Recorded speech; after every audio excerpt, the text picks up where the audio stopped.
Our eye on the Commonwealth is on Virginians with student loans. Currently, there is no state regulation of the companies that provide them. Today, state lawmakers took another step to protect student borrowers, like one young man we met.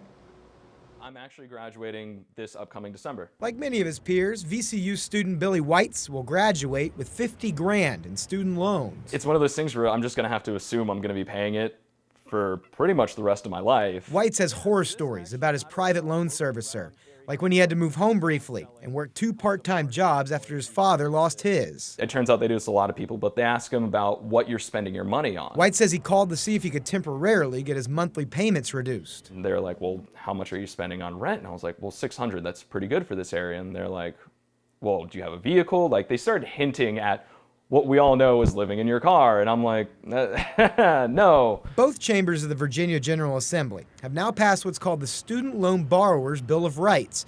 It provides state regulation of companies who service student loans. There are over 1 million Virginia borrowers who owe over $41 billion in student loans right now. But unlike for credit cards and for mortgages and for car loans, there's no state oversight of student loans. The law will ban companies from misapplying loan payments, providing incomplete or misleading information about terms and conditions, and allow students to take action against the companies if they do.